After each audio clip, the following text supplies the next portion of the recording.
Aujourd'hui, les électroaimants font partie de notre quotidien. Ils sont utilisés pour le tri et la manutention de métaux.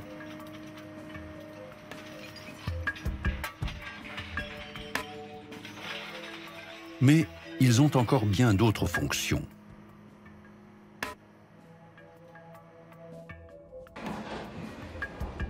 Dans le Transrapide, un train à sustentation magnétique, les électroaimants assurent cette sustentation horizontale sans contact avec les rails. L'électricité et le magnétisme sont deux phénomènes connus depuis l'Antiquité, mais ce n'est qu'au début du XIXe siècle qu'un chercheur arrive à établir un rapport entre ces deux forces de la nature. André-Marie Ampère, l'électromagnétisme.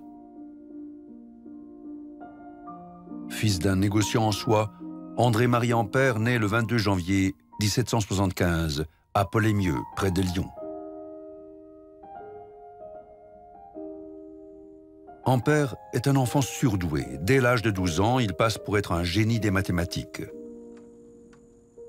Grâce à sa mémoire étonnante, il étudie dans l'ordre alphabétique la grande encyclopédie de Diderot et d'Alembert.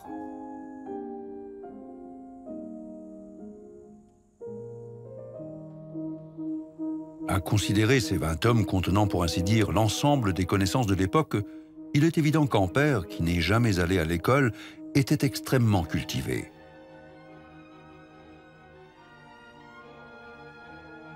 Puis, une mort tragique frappe la famille Ampère. Sous la Révolution, le père est accusé de monarchisme et exécuté sur la place publique.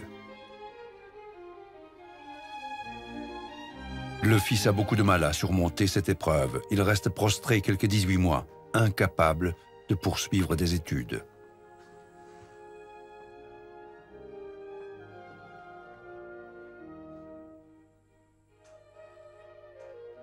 Qui plus est, il se retrouve sans le sou car tout le patrimoine de la famille Ampère est confisqué.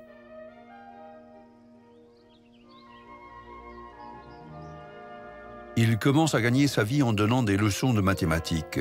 En 1801, il est nommé professeur de physique et de mathématiques à Bourg-en-Bresse, au nord de Lyon.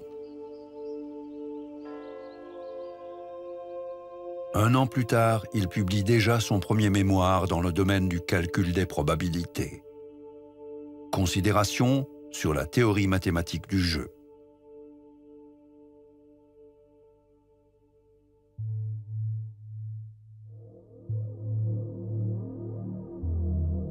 Ampère démontre qu'un joueur court à une ruine inévitable s'il est opposé à un adversaire plus fortuné que lui.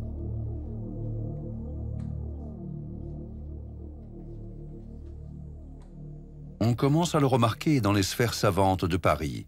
Il quitte Bourg-en-Bresse pour un poste de professeur au nouveau lycée de Lyon.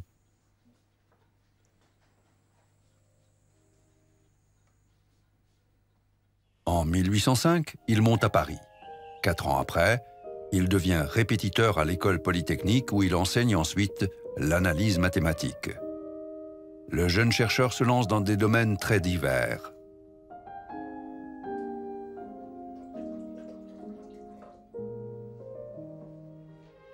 Ses escapades dans la philosophie, la psychologie et la métaphysique ne l'éloignent pourtant pas de la chimie, une science qui en est encore à ses premiers balbutiements.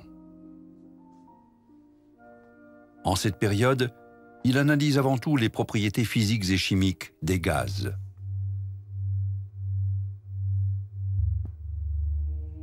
En 1814, il entre à l'Académie des sciences, dans la section géométrie.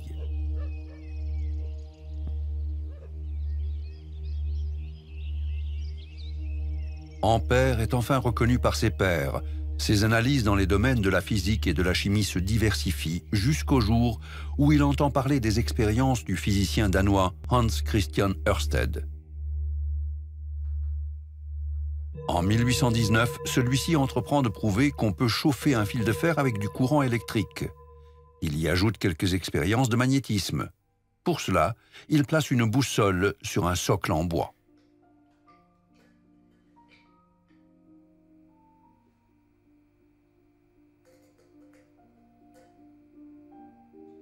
Ørsted est très surpris par ses essais.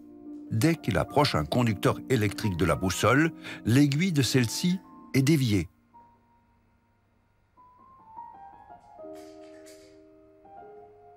Le Danois apporte ainsi la première preuve qu'il existe bel et bien un rapport entre électricité et magnétisme. En septembre 1820, Ampère assiste à une reproduction de ses expériences. Enthousiasmé, il abandonne ses recherches en cours pour se consacrer exclusivement à l'analyse du phénomène électrique. Ampère, l'excentrique, réputé pour son étourderie et sa timidité, est méconnaissable. Il pense même pouvoir se passer d'un aimant pour produire cet effet car selon lui, les fils conducteurs de courant exercent entre eux des forces d'attraction et de répulsion.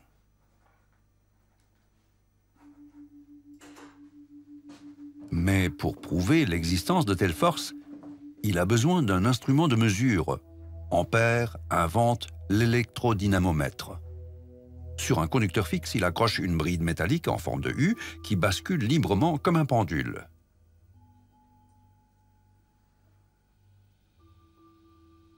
Cette structure apportera la preuve que la théorie d'Ampère est exacte. Une semaine plus tard, suite à des expériences avec son électrodynamomètre, il prouve l'interaction entre deux conducteurs de courant. Ampère observe également qu'il y a une attraction réciproque entre conducteurs de courant parallèles à condition que le courant y passe dans le même sens. Inversement, il y a répulsion lorsque le courant circule dans les deux sens. Pour lui, c'est ce courant qui crée un champ magnétique autour du conducteur. Lorsque le courant passe dans le même sens dans les deux conducteurs, ceux-ci s'attirent comme des aimants.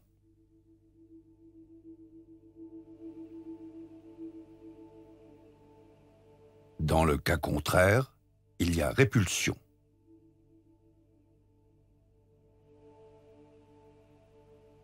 Le sens du champ magnétique autour du conducteur peut être défini par la règle dite de la main droite.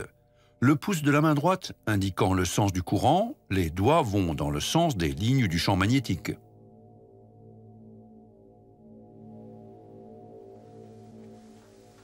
En poursuivant ses essais, Ampère découvre aussi qu'un conducteur électrique en forme de bobine se comporte comme un aimant barreau. Une simple pile chimique, l'invention de Volta, lui sert de source de tension. Lorsqu'un courant traverse la bobine, celle-ci constitue deux pôles, positif et négatif. Lorsqu'on suspend la bobine, celle-ci s'oriente dans le sens nord-sud, comme l'aiguille d'une boussole.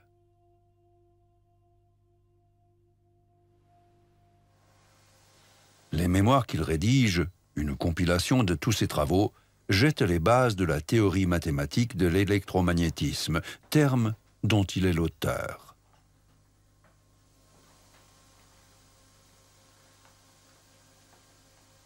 Pour Ampère, le doute n'est plus permis. Les phénomènes magnétiques ont la même origine que les phénomènes électriques.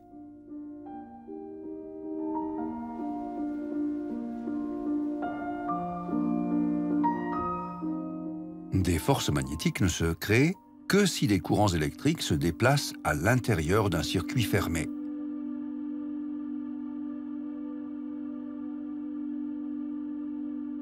Et plus la tension est élevée, plus la force magnétique en résultant est grande.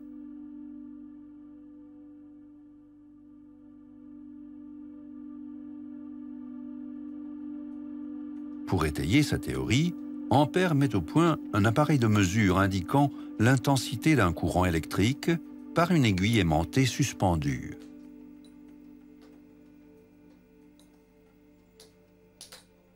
Améliorée, cette invention portera le nom d'ampèremètre.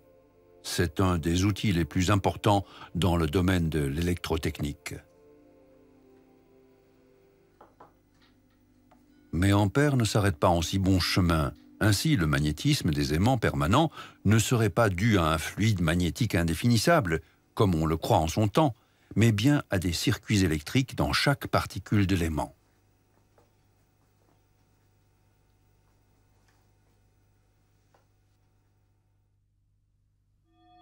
Il déduit que des courants d'électrons circulent en permanence autour de chaque particule.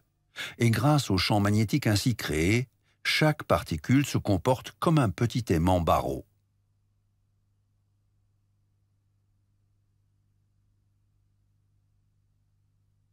Dans des aimants permanents, ces barreaux sont orientés dans le même sens.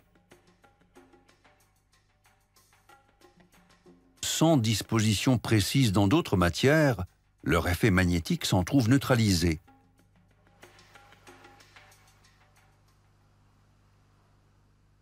Ses recherches ont forgé sa réputation. Ainsi, en 1826, Ampère est nommé professeur de physique au Collège de France, à Paris. Mais ce chercheur finit par faire le vide autour de lui. Dépressif depuis des années, il se retire de la vie publique alors qu'en 1827, l'Académie des sciences lui octroie 1000 francs pour de nouvelles recherches. À la fin de sa vie, Ampère renonce à toute gloire, ne s'intéresse plus qu'à la philosophie des sciences.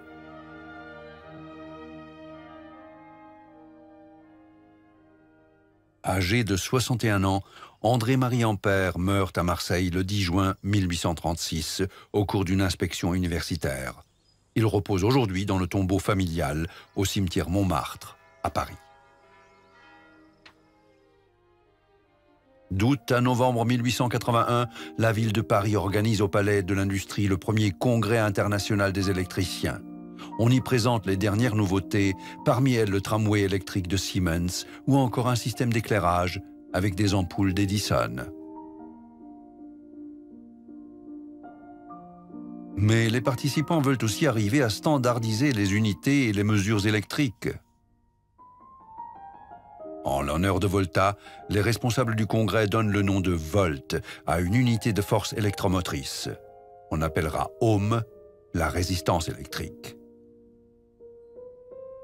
Et depuis 1881, sur proposition du physicien allemand Hermann von Helmholtz, Ampère désigne l'unité de mesure d'intensité d'un courant afin d'honorer les travaux d'un éminent chercheur.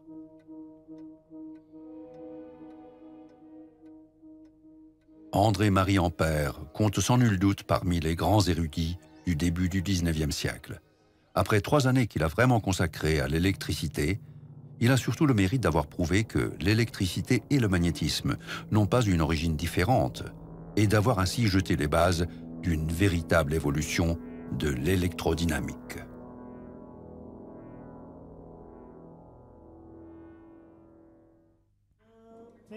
Celle-ci connaît aujourd'hui de multiples applications. Nos enceintes acoustiques en sont une parmi d'autres. Le haut-parleur est un appareil qui transforme des impulsions électriques en impulsions acoustiques. Le type le plus répandu est sans doute le haut-parleur électrodynamique.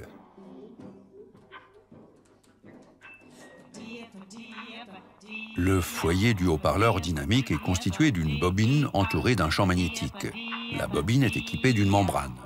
Dès qu'un courant passe par la bobine, celle-ci et la membrane vibrent au gré de la tension, car selon la cadence du flux, l'attraction sur la membrane est plus ou moins forte.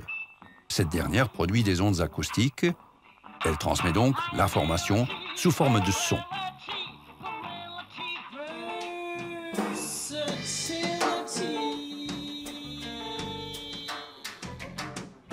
Et le train à sustentation magnétique transrapide exploite lui aussi l'effet électromagnétique. Les électroaimants soulèvent le train qui évolue sans contact avec les rails. Ce système permet d'atteindre des vitesses allant jusqu'à 500 km/h. Une performance qui serait impensable sans la recherche fondamentale d'André-Marie Ampère.